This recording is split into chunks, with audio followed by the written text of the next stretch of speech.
Na unaweza kusema kwa sasa duru za kimataifa zipo Muscat, Oman. Kwa sababu gani?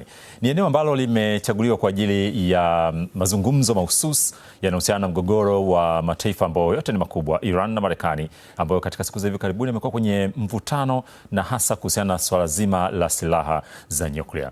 Kwa nini mkutano huu uonekane unatupiwa macho na dunia nzima? Na je, yanayozungumzwa na yatakaoamuliwa yana maana gani kwa mustakabali wa dunia yenyewe? Mimi ni Raymond Nyamwihula, nipo hapa na Ibrahim Rahbi ambaye ni mchambuzi wa siasa za kimataifa, lakini pia ni mtu ambaye katika eneo la Mashariki ya Kati amelikuwa akilifuatia kwa karibu sana. Ibrahim, karibu sana. Shukrani sana. Na kabla tujaenda kwenye undani wa mazungumzo yetu, hebu tuangalie miongoni mwa taarifa ambazo tulizipata kupitia Azam News juma hili juu ya kikao cha kwanza kati ya wajumbe kutoka Iran na wajumbe kutoka Marekani ambao wamekutana kule Muscat, Oman. Haya ni mazungumzo ya kwanza ya uso kwa uso tangu kile kilichoitwa vita siku 12 vilivyoibuka baada ya shambulio la Israel dhidi ya Iran na kuzua hofu ya kikanda. Mazungumzo haya yanafanyika wakati pande zote mbili zikiwa na misimamo mikali. Iran inasisitiza kuwa iko tayari kujadiliana, lakini kwa masharti yake. Nayo Marekani ikionya kuwa hatua za kijeshi bado zipo mezani endapo mazungumzo yatashindikana. Marekani ambayo inaitaka Iran kusimamisha mpango wake wa nyuklia na kutupa akiba yake ya urani iliyorutubishwa, yanapaswa pia kuhusisha makombora ya Iran ya balistiki, usaidizi wa nchi hiyo kwa vikundi vyenye silaha vya kikanda na jinsi inavyotindia raia wake. Hata hivyo, Iran imesema majadiliano hayo yatahusu mpango wake wa nyuklia pekee na haijajulikana ikiwa tofauti hizi zimetatuliwa. Katika wiki za hivi karibuni, Trump ametishia kuishambulia Iran ikiwa haitafikia makubaliano. Marekani imetuma maelfu ya wanajeshi na kile ambacho Trump amekieleza kama silaha katika eneo hilo, ikiwa ni pamoja na meli za kubeba ndege, meli zingine za kivita pamoja na ndege za kivita. Iran imeapa kujibu shambulio kwa nguvu na kutishia kushambulia mali za kijeshi za Marekani katika Mashariki ya Kati na Israel endapo itashambuliwa.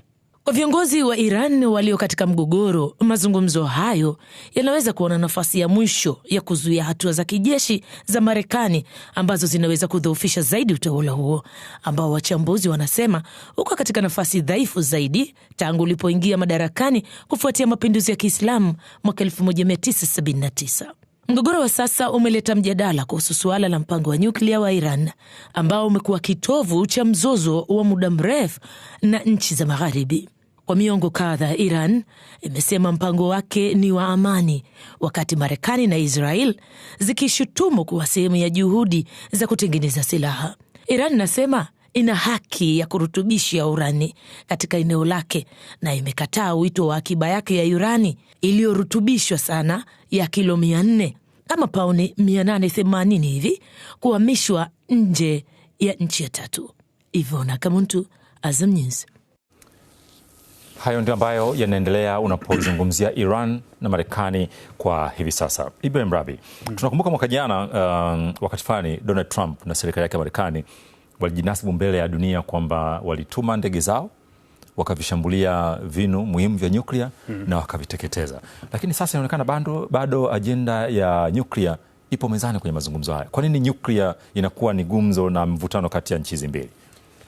Nashukuru Ray, nadhani tulijadili mimi na wewe hilo swala hapa, na katika watu ambao walipinga hilo swala lilikuwa ni mimi wa kwanza.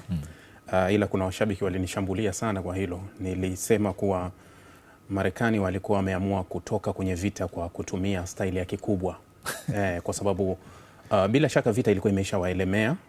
Ilikuwa na madhara kwa pande zote mbili, lakini walikuwa na sababu ya kusimamisha vita. Ndio maana nikasema wakati wa mashambulizi ambayo haraka Trump aliujulisha ulimwengu kuwa kile kitu kinachoitwa nyuklia Irani tumekisambaratisha, kimekwisha. Taarifa ilipingana sana na taarifa za ndani za vyombo maalum ambavyo vyenye kazi hiyo. Hata IAEA hawakuthibitisha hiyo, kwa sababu IAEA wanawasiliana na mashirika ya ndani ya Irani ya nyuklia, mashirika mengine kuonyesha kuwa madhara yako kiasi gani. Na kama kweli Donald Trump angekuwa amefanya athari kwenye vinu vya Irani, lazima ingevuja. Yani ni lazima kuwa kungekuwa na hatari ya kuvuja kwa zile kemikali na kwenda mbali zaidi. Mwaka 86 kinu cha nyuklia cha Ukraine cha Chernobyl kilivuja, athari yake ilikwenda mbali sana. Kwa hiyo kama Marekani angekuwa amegusa pale, tungeona madhara ambayo yasingejificha, lakini Trump alilazimika kwenda kukimbilia kutafuta ushindi wa kisiasa kwenye vyombo vya habari, na hata mwandishi mmoja nadhani kama wa ABC au CNN alimwambia kuwa unatuthibitishia kiasi gani mmemaliza hiyo. Alimshambulia kwa maneno makali, akasema kuwa unadharau mapiloti wetu, kazi kubwa waliofanya, akataka afungiwe kabisa kwa sababu amehoji kuwa una uthibitisho gani wa kutuambia kuwa hiki kitu sasa majibu. Na kauli moja wa Swahili wanasema muda ndio huwa mwalimu bora sana wa kila ulaghai. Kwa hiyo unaweza ukaweka ulaghai wa aina yote, lakini muda ukifika utakupa. Sasa muda umetoa majibu kuwa alichotuambia Donald Trump hakikuwa halisi. Ndio maana leo wanapigizana kelele kuwa Irani kaa kwenye meza tujadili kuhusu nyuklia iko wapi. Maanake kuwa kile walichokizungumza Irani awali kusema kuwa hamna lolote walilolinani, yani tahadhari zote sisi tulizichukua mapema na hawajafikia popote. Inatoa majibu ya moja kwa moja kuwa kweli Irani bado nyuklia wanaendelea na hawakupata athari hiyo ambayo Marekani alituaminisha. Wakati ule maandamano yanashika kasi kule Iran, tulimwona Rais Trump akisema kwamba yupo tayari kwenda kutoa msaada, lakini baadaye ilipokuja tena ajenda ya silaha za nyuklia, Marekani tukaambiwa anasogeza meli zake uelekeo wa Iran. Kumradhi, alikuwa anasogeza meli zake uelekeo wa Iran, na baada ya muda ikaonekana kwamba Trump anasema Iran wako tayari kuzungumza. Iran wakasema hapana, hatuna sisi ajenda ya mazungumzo. Lakini sasa mazungumzo yanafanyika kule Muscat, Oman. Wamekutana mara ya kwanza, na kauli ya Rais Trump ni kwamba juma lijalo watafanya kikao cha pili. Kwenye ajenda ya mazungumzo, turufu ya kila mmoja ni ipi hapa katika dhana hii ya kuhakikisha kwamba ajenda ya nyuklia inazungumzwa na wanapatana pengine kama itawezekana? Bado iko mbali. Ingekuwa haya mazungumzo yanafanyika kama alivyofanya Barack Obama. Unajua Barack Obama alikuwa na haya mazungumzo ambayo wakati huo alikuwa waziri wa kigeni wa Irani, alikuwa Muhammad Javad Zarif. Obama alipeleka mazungumzo mezani ikawa between America and Iran. Na Obama akaziba masikio kupokea maagizo kutoka kokote. Ndio maana aliweza kutimiza. Kwamba aliwaachia watu wake waliwatuma wafanye kazi. Yes. Mgogoro ulikuwa kati ya Iran na Marekani katika hilo, na Obama hakufata maagizo ya Israeli. Kama angefata maagizo ya Israeli asingesaini mkataba ule JCPOA, kwa sababu Israeli walikuwa hawautaki ule mkataba. Na ndio maana mgogoro mkubwa ulikuwa kati ya Barack Obama na Netanyahu wakati huo. Kwa sababu Obama alienda kusaini. Sasa Trump alivyorudi, cha kwanza waliomweka akamwambia nenda katoke kwenye makubaliano. 2018 akaenda akaitoa Marekani kwenye hayo makubaliano. Yaani makubaliano yalidumu kwa miaka 3. Ndio. Akarejesha vikwazo Iran.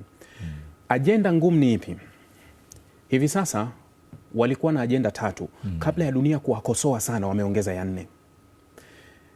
Trump kama ulivyosema alisema ataingia Irani kwa sababu ya waandamanaji wanaonewa. Lakini usisahau kuwa alikuwa anazungumza na Politico, jarida la Marekani, akasema kuwa umefika wakati wa kubadili utawala. Kansela wa Ujerumani Merz alisema kuwa muda wa serikali ya Irani unahesabika, yani kuwepo madarakani. Israeli ile 12 days war walikuwa na slogan ya Rising Lion, kubadili, yani kumleta simba. Kwa hiyo ukichukua ulimwengu wa magharibi unaelewa uko kwenye nadharia moja ya kubadili utawala, ila tuna ajenda. Lakini rudi kwenye maandamano. Wakati wa maandamano official account ya Mossad ilisema kuwa tuko ground na tunawasaidia waandamanaji. Yani zile vurugu na yale mauaji na nini kilitokea ndani ya Irani, official account ya Mossad ilithibitisha. Lakini aliyekuwa msaidizi wa Trump wakati wa awamu ya kwanza, Michael Pompeo, alithibitisha pia kuwa tunafanya kazi pamoja. Lakini haliondoi kuwa senator wa Texas nadhani Ted Cruz juzi hapa aliandika akasema kuwa imefika wakati wa Marekani kutoa silaha kuwapa waandamanaji wa Irani ili waondoe. Kwa hiyo unaweza ukaelewa ajenda ni zipi. Sasa hilo ni ajenda ambayo hiyo ni main agenda. Ajenda kubwa ya Marekani kwa Irani ni kubadili utawala. Yani ajenda ya magharibi nzima kuwa tubadili utawala wa Irani. Hiyo ndio ajenda kubwa. Sasa kwenye haya mazungumzo kuna kuwa na ajenda tofauti. Wakati Donald Trump anatangaza kuwa tutaenda kwenye mazungumzo, alisema kuwa tunakwenda kwenye mazungumzo ya nyuklia. Waziri wa kigeni wa Irani Abbas Araghchi akathibitisha kwa kupiga mstari, akasema tunakwenda kwenye mazungumzo ya nyuklia. Sawa.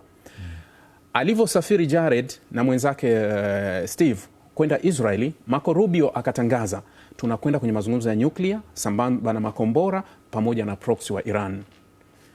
Kaongeza viwili. Irani wakasema hatutaki. tunajadili nyuklia pekee ndio ajenda. Kilichovunjika kwenye makubaliano haikuwepo swala la makombora. Kilichovunjika kwenye makubaliano aliyovunja Donald Trump yalikuwa ni makubaliano ya nyuklia, sio makombora. Kwa hiyo tutajadili kile ambacho, kwa hiyo hapo ukawa mvutano mpya kuwa Marekani alikuwa na ajenda ya awali imeenda kuongezewa sehemu akaileta. Na hata wakati wa unajua mazungumzo yalikuwa yafanyike Uturuki. Wakaanza kubishana Uturuki tufanyie wapi? Irani wakasema tunataka yaende Oman. Marekani akasema hatutaki kuyapeleka kokote, atabaki pale pale Uturuki. Irani wakasema hatufanya hayo mazungumzo. Ikaleta majibizano hapa na pale, mwisho wakakubaliana kuwa tutafanyia wapi? Tutafanyia Muscat. Wakaanza tena kubishana kwenye ajenda, tunazungumza nini? Marekani akasema tutazungumza vyote. Irani akasema hatuji. Vyombo vya habari vikatangaza yamevunjika. Lakini baadaye wakakubaliana, okay, njoo tujadili nyuklia. Marekani akasema njoo tujadili mazungumzo ya moja kwa moja. Irani wakasema hatutaki mazungumzo ya moja kwa moja. Tutafanya mazungumzo kwa kutumia nchi ya tatu. Waalikwa ni wote aliopendekeza Iran, majirani wa kikanda. Irani hataki washirika wa magharibi waingie, yani Ulaya na wengine, kwa hatutaki kuwashirikisha kwa sababu tutafanya ugumu wa mazungumzo. Ndio haya mazungumzo yaliyofanyika Muscat ambayo naweza kusema hayana jibu. Hayajatoa jibu la moja kwa moja. Isipokuwa Trump amezungumza na anasema kwa tuko kwenye nafasi nzuri, tumejadili, hawajapanga lini wakutane na hivyo hivyo kauli alizozizungumza Abbas Araghchi kwa waziri wa mambo ya nje wa Iran kuwa tumefika kwenye hatua nzuri. Unajua Ray, haya mazungumzo ni lazima upunguze mahitaji.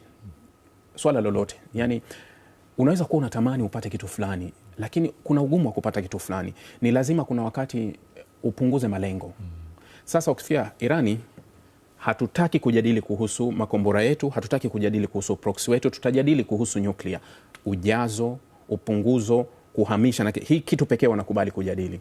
Upande wa pili wa West wanasema tutajadili nyuklia, tutajadili makombora, tutajadili proxy. Ni lazima wote kama wana malengo ya kusema kuwa tufikie, ni lazima upunguze mahitaji. Kuwa sio lazima upate vyote. Yani ni lazima vitu vingine vishuke. Ndio msingi wa mazungumzo, kama unapata na kukosa. Kupata na kukosa. Kama unataka mazungumzo yako kuwa nimekuja na ajenda zangu 100% zitiki, hamna makubaliano. Kwa sababu kama mlikuwa mnakubaliana kwenye hiyo, maana yake msingekaa kwenye kikao. Ingekuwa tu ajenda ya mmoja na ingekubalika. Kama mmekutana, maana yake mnapingana. Kwa hiyo kama mnapingana, ni lazima matarajio yawe kwa kiasi. Kila mmoja aweke matarajio kiasi kuwa hili nitapata, hili nitakosa, hili nitapata, hili nitakosa. Ndio unaweza kufikia makubaliano. Lakini bado hii mechi ni ngumu sana. Bado ni ngumu. Sawa. Ibrahim Rahbi, mchambuzi wa siasa za kimataifa, tukiwa naye hapa na tukiangalia mazungumzo yanaendelea hivi sasa, ambayo tayari kikao cha kwanza kimefanyika cha uso kwa uso kwa wajumbe kutoka Iran na Marekani, na ajenda kubwa ikitajwa ni kuwa silaha za nyuklia ambazo zimekuwa zinafanya mataifa haya mara kwa mara yawe yanavutana. Kauli ya waziri wa mambo ya nje wa Iran pamoja na Rais Trump kwa nyakati tofauti, kila mmoja anasema kwamba mwanzo umekuwa ni mzuri wa mazungumzo hayo. Tunaangalia mazungumzo hayo yana tija gani kwa dunia. Mimi ni Raymond Nyamwihula, tutarejea hivi punde, tafadhali usiondoke.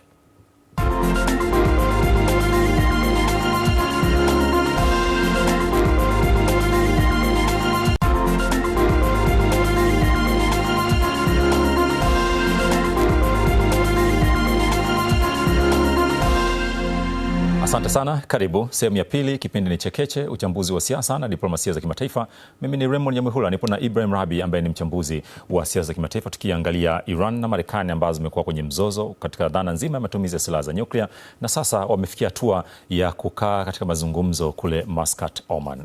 Watu wanasema kwamba kukaa ni jambo moja, kukubaliana ni jambo lingine. Rahbi, katika sehemu ya kwanza umetuonyesha namna gani ambavyo pengine kuna mazingira ya ugumu wa kikao hiki, lakini dunia inatazama kikao hiki katika mtazamo kwamba kuna ahueni inaweza ikapatikana. Pengine wanaweza wakakubaliana, watakubalianaje ndio bado linabaki kuwa swali. Msingi wa dunia nzima kukaa inawaangalia Iran na Marekani. Kwa nini kila mtu atupie jicho mazungumzo haya Oman? Kwa sababu ndio kipindi ambacho naweza kusema dunia imekuwa kwenye pressure ya hali ya juu sana. Ukilinganisha migogoro ambayo imekuwa ikiendelea hivi sasa duniani. Mfano Marekani juzi hapa walikuwa wamezingira Venezuela kule. Dunia haikuwa kwenye pressure kubwa kwa kiwango hiko, na hiyo yote kutokana na kuwa aina Venezuela ilivyo, Marekani ilivyo. Manake watu walifahamu kuwa Marekani anaweza kufanya operation ya siku 2 akamaliza kazi akarudi na kila kitu kikaendelea kwa sawa. Lakini rudi kwenye mgogoro wa Marekani na Irani na pembe hii ilivyo. Unajua unapozungumza Irani alipokaa jiografia yake, hapa kuna mfereji wa Hormuz, lakini naweza kusema jiografia ya Irani inamsogeza kokote. Yuko karibu na Afrika, yuko Asia, yuko karibu na Mashariki ya Kati yote, yuko karibu na Ulaya, China na wenzake hawako mbali. Sasa hii jiografia ya hapa inasumbua, lakini kingine kinachosumbua zaidi ni huyu ukubwa wake. Irani si mdogo. Unapozungumza kuhusu Mashariki ya Kati, unataja ubora wa majeshi, ubora wa nini, Irani yupo kwenye top 3. Yani ukimtoa Uturuki anafuata Iran kwa Mashariki ya Kati, mwenye uwezo mkubwa.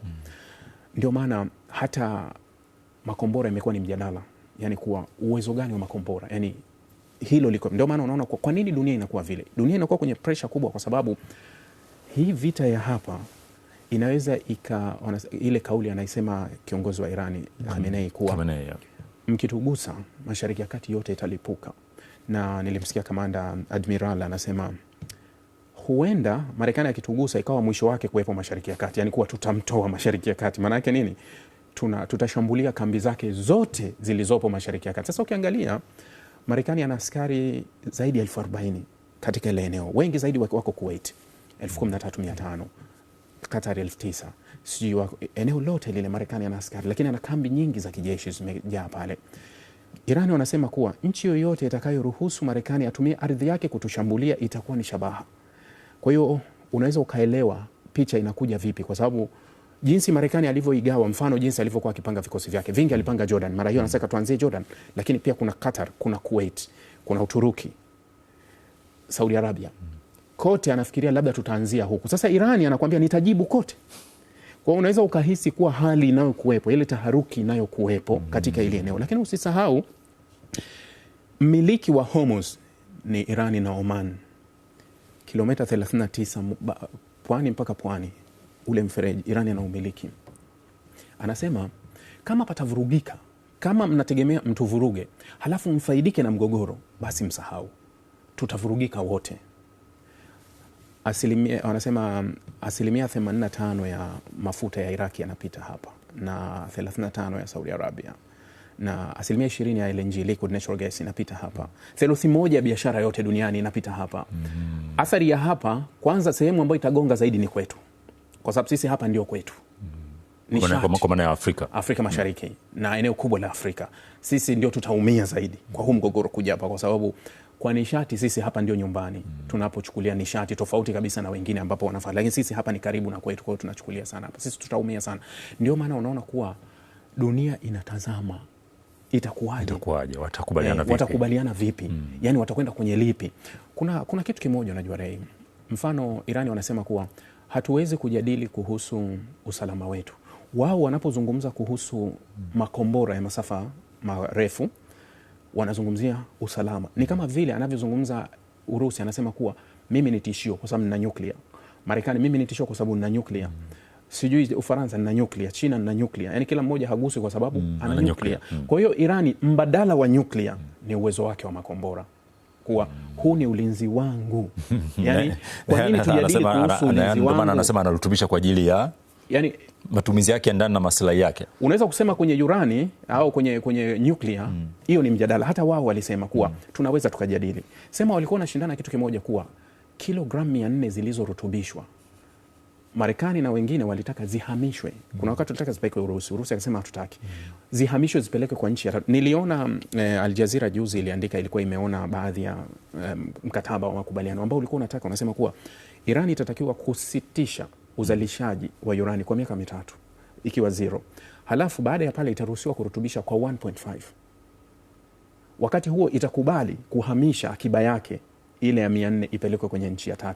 Iran naona wakachora mstari, wakasema hapa hakuna mjadala, hatuwezi. Wanasema swala la kutuzuia kurutubisha hilo halikubaliki. Tunaweza tukajadili kiwango cha urutubishaji, lakini sio kuzuia kwenda 0. Hata wakati wa Barack Obama walibishana sana kwenye hii ajenda, kwa sababu Irani kwenye kitu kimoja, kuwa Irani wanashika kwenye haki. Unajua ni sheria zinaruhusu. Yani Irani kwa sheria za kimataifa zinamruhusu kama nchi zingine, kwa sababu Australia anafanya, Canada anafanya kurutubisha kwa 3.65.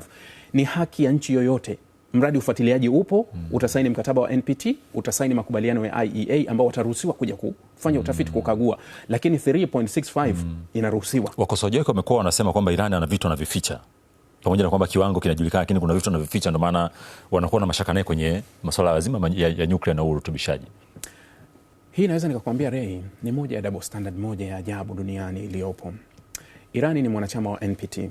NPT hii ni taasisi ya Umoja wa Mataifa ambayo ndio inafuatilia masuala yote ya nyuklia, na wote wenye nyuklia wanapaswa wawe hawa wanachama. Irani amesaini makubaliano ya IAEA ambao wanamkagua vizuri. Israeli anamiliki nyuklia, sio mwanachama wa NPT wala sio mwanachama wa IAEA. Silaha za nyuklia za Israel na yani uendelezaji wa kila siku hauna ukaguzi wowote na haukaguliwi popote. Na hauna uthibitisho wala haujawahi kukaguliwa. Lakini hao wanaomsakama Irani kuwa lazima tukukague, wanamkingia kifua Israel hata kujiunga na NPT. Kwa nini?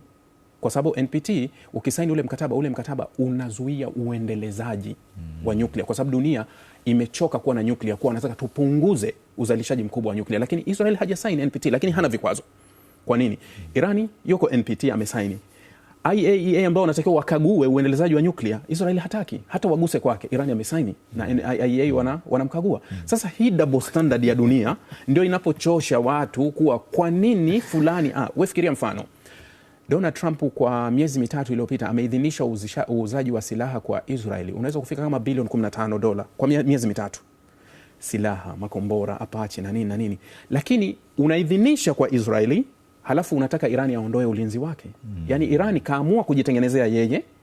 Yani wewe nyumba yako umepiga geti mwenyewe, unatengeneza ukuta mwenyewe, unataka jirani yako anakuambia no, Ray, hupaswi kuwa hivyo. Vunja kila kitu, nataka mlango niwe na uona. Lakini yeye ukitazama kwake anaongeza ukuta kwenda juu na ulinzi hao inakuwa yani. Sasa Rabi, tukiwa tunamalizia mazungumzo yetu, mwanzoni umeonyesha mashaka yako ambayo pia baadhi ya wachambuzi duniani wanaonyesha kuhusiana na pengine namna gani utakubaliana mabwana wakubwa kwenye hicho kikao cha kule Oman. Lakini pia wakati huo kila mmoja ana ajenda zake, kwa maana ya vitu ambavyo anaviweka kama kipaumbele kwenda kwenye meza ya mazungumzo. Katika mazingira haya mashaka na ambayo pia dunia inaingia taharuki kutoka kujua nini kitaamuliwa, kunahitajika mtu wakati wa kuingia kwenye mazungumzo haya, ama bado mabwana hao waendelee kuzungumza wenyewe, kwa maana Iran na Marekani, bila kuwa na mtu mwingine yote wa pembeni ama wa nje hao? Ndio maana kuna Omani hivi sasa yupo katikati. Irani amekataa kuzungumza moja kwa moja na Marekani, anasema kuwa hatuaminiani. Kwa sababu kuna kile ambacho Irani wanasema kuwa tulikuwa kwenye mazungumzo yale ya June. Tumeanza mazungumzo na tumekwenda raundi 5. Tulikuwa tunaenda raundi ya 6. Before Irani hawajashambuliwa kama siku 3, Trump aliandika kwenye Truth kuwa tuna mazungumzo bora ambayo yanatoa majibu. Lakini Israel alikuja akamshambulia Irani, alafu Trump akaja kusema kuwa tulikuwa mipango yetu, tulipanga pamoja. Yani upande wa pili anatuthibitishia walikuwa kwenye mazungumzo bora, alafu upande wa pili anatuthibitishia kuwa alishiriki kwenye mpango wa kumshambulia Irani. Ndio hicho Irani wanasema kuwa hatuwezi kuaminiana mpaka nchi ya tatu iwepo katikati. Lakini pia Irani hataki nchi za magharibi zikae hapa, kwa sababu kitu kimoja kuwa Irani anasema Marekani mpaka leo na Trump hawajawahi kutoa sababu za Marekani kujiondoa kwenye makubaliano mwaka 2018 kwa ushahidi ambao Trump alitoa kuwa Irani ilikiuka. Hakuna ushahidi. Ndio maana Irani anasema kuwa waliokuwa mashahidi wa mkataba wa JCPOA ilikuwa ni nchi zote za magharibi, wakiwemo EU wote, Ufaransa na mataifa makubwa, China, Urusi, wote walikuwepo. Kwa nini hawajamshinikiza Marekani na kumuuliza Marekani, kwa nini uliondoka kwenye makubaliano? Tupe sababu za wewe kuondoka kwenye makubaliano. Lakini EU walichofanya ni kwenda, wakati Marekani amejitoa kaweka vikwazo, na wao wakaongeza vikwazo kwa Irani bila uwepo sababu ya kwa nini wamejitoa kwenye hili swala. Lakini kwenye hili Ray, kuna kitu kuna hili ambalo tunaliona, halafu nyuma kuna vitu vinaendelea. Mfano, kuna uchaguzi mwaka huu Israeli, ndio mwezi wa 10. Hakuna turufu kubwa ya wagombea wote wa nafasi ya Israeli, labda vyama vyao viongozi kama Iran. Irani ndio huwa turufu mara zote kwenye uchaguzi wa Israeli. Yani kampeni yako kama hauifanyi dhidi ya Irani huwezi kushinda. Kwa hiyo Netanyahu, kama Marekani ataweza kutimiza hicho anachokitaka, anajiweka kwenye nafasi nzuri zaidi cha Likud kuja kushinda. Lakini ugumu unakuja kuwa Trump naye ana uchaguzi wa nusu msimu. Republican wamesha pasuka. Yani wameshaona Trump hayupo. Washirika wa MAGA wanaona kuwa tunatembea nje ya script, hatuko sawa, na ndani wanamsakama Trump. Kwa hiyo Trump naye anataka ajinusuru ndani kuwa na uchaguzi wa nusu msimu, kwa kile nilichokiahidi na Wamarekani waliotuchagua sio tunachofanya. Kwa hiyo kuna hata ukiangalia kura za maoni zinaonyesha kuwa Republican wanaweza kupoteza zaidi kwenye uchaguzi wa nusu msimu. Ikiwa Trump wametoka kupoteza kwenye mamea pia. Yes, wanaweza kupoteza zaidi katika uchaguzi wa nusu msimu. Sasa Trump anatakiwa ajinusuru Republican, ajinusuru yeye. Netanyahu anatakiwa ajinusuru yeye kisiasa na chama chake cha Likud. Sasa anajinusuru vipi? Kama hakutopigwa vita na Marekani watangaze kuwa wameshinda au kupata chochote ndani ya Irani, Netanyahu yuko kwenye wakati mgumu ndani ya nchi. Lakini wakati huo Trump anatakiwa athibitishe kwa vitendo vyake, ahadi zake kwa washirika wake wa MAGA kuwa hatoanzisha mgogoro mkubwa mwingine, ndio huu. Lakini nyuma ya yote kuna Epstein Files ambazo kwa kipindi hiki cha mwisho zilizotolewa zimemtaja Trump mara 1000. Kuna mtu mmoja aliandika akasema faili za Epstein zilizotoka zimemtaja Trump mara nyingi kuliko hata Jesus alivyotajwa kwenye Bible. Trump ana wakati mgumu. Rabi, nikushukuru sana kwa ushiriki wako na uchambuzi ambao umefanya hii leo, na kinachosubiriwa sasa ni kuangalia kwa wiki ijayo baada ya kikao kinachofuata, pengine watakuwa wanaelekea kwenye uamuzi ama mjadala utazidi kuwa mkubwa zaidi, na ndipo ambapo pia nasi tutazidi kujadili hili. Asante sana kwa kuwa nasi katika mjadala huu. Shukrani sana. Ibrahim Rahbi ni mchambuzi wa siasa za kimataifa. Mimi ni Raymond Nyamwihula, asante sana kwa kuwa nasi. Tukutane wakati mwingine kwenye mijadala mbalimbali hapa UTV, kipindi cha Chekeche, uchambuzi wa siasa na diplomasia za kimataifa.